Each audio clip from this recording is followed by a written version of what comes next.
There are two crazy facts about the climate disaster we're running towards. Firstly, we've known this since the 70s, and we've done very little about it till the last years. Secondly, that we're still not acting more seriously on it now when we know what could happen. We need a solution, and in a very short time frame. The problem is that if it's left to consumers and to a few good companies and governments, it won't cut it. And I don't think anyone has a silver bullet coming and fully rolled out within 20 years. So we need a much more collective action.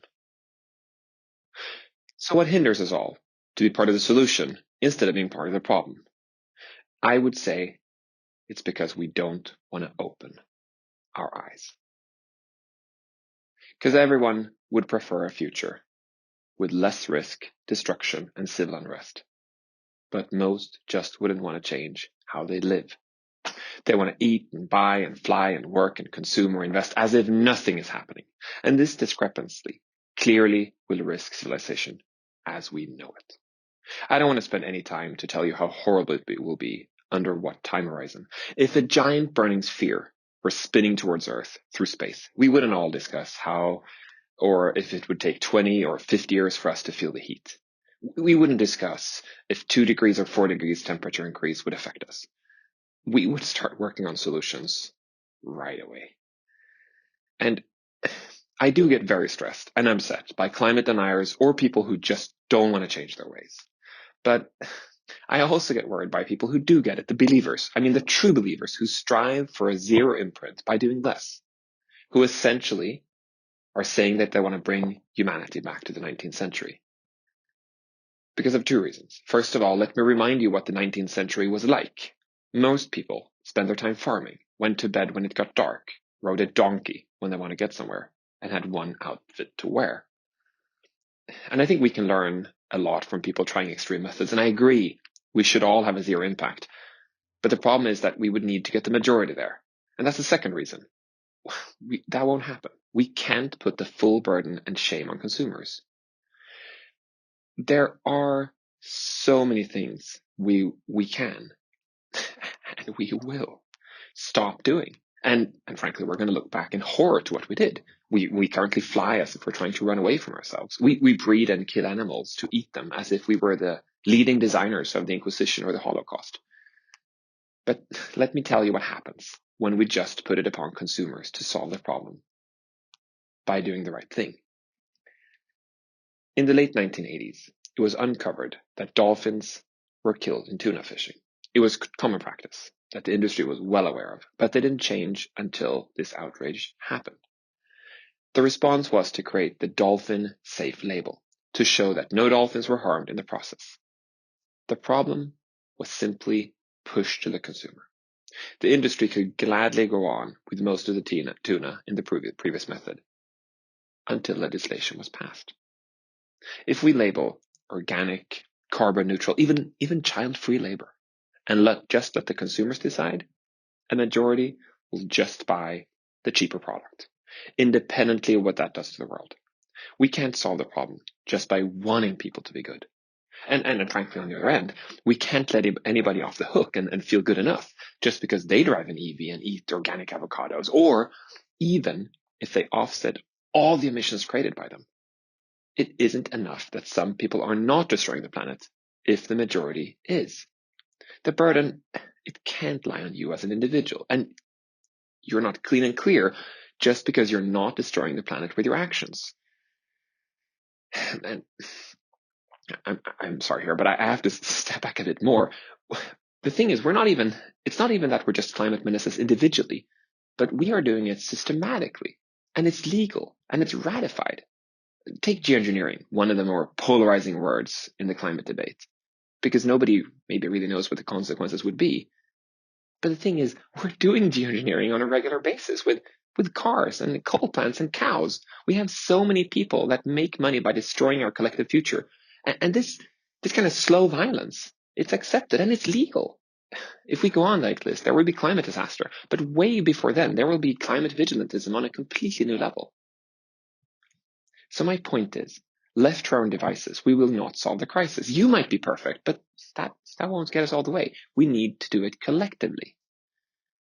And I find that there are only 3 tools humanity has invented that scale collectively: stories, technology, and capitalism.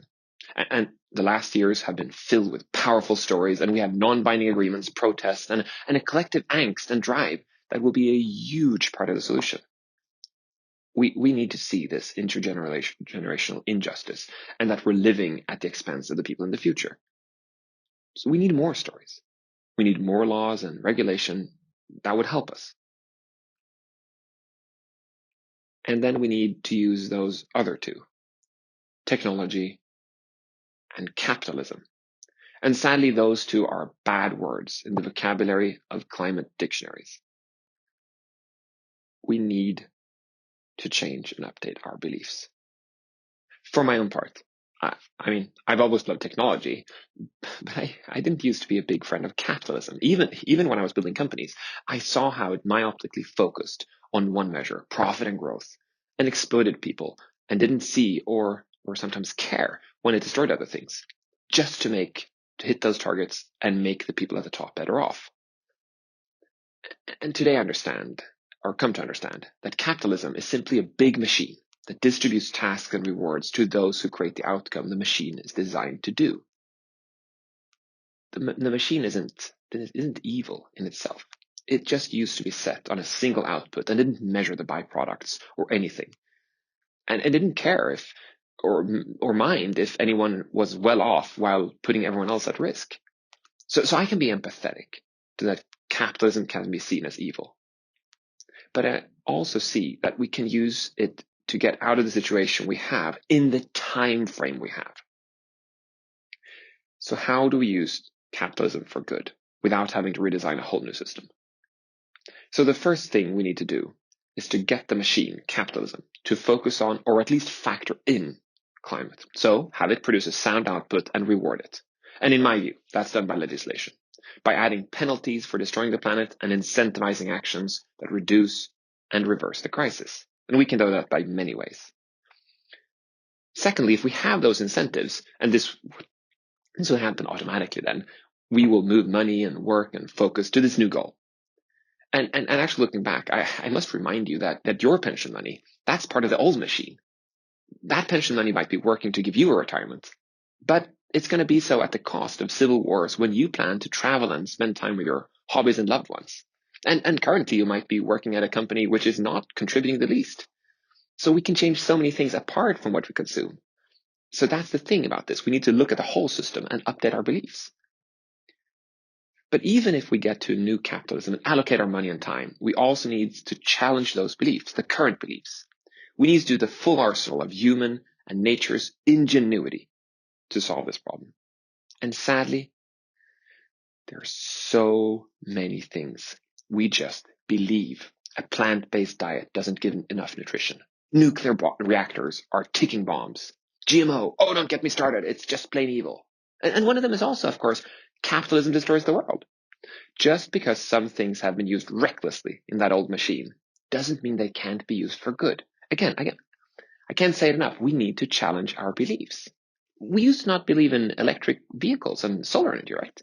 They used to be lunacy, too expensive and low performance. But now they're better in almost every aspect, and they're even cooler. And you look back at this, it took Tesla less than 15 years to go from inception to status symbol, and now Elon Musk is the second richest person on the planet. We can do the same journey with so many different things.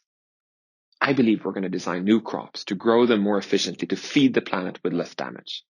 I think we're going to use biological process to recycle and upcycle, to need less and less material and energy to produce things. And we're going to be able to create safe, free, and abundant energy. And I know that some people just lose their rational thinking when they hear words such as GMO or nuclear or capitalism or even climate, right? But I'm telling you, the current system and sticking to our old beliefs will surely kill us.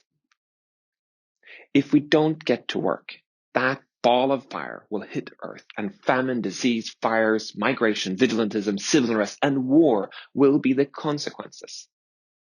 Individually, no matter how non-evil you are, you can't solve the problem, as there will be someone else or enough people that do harm.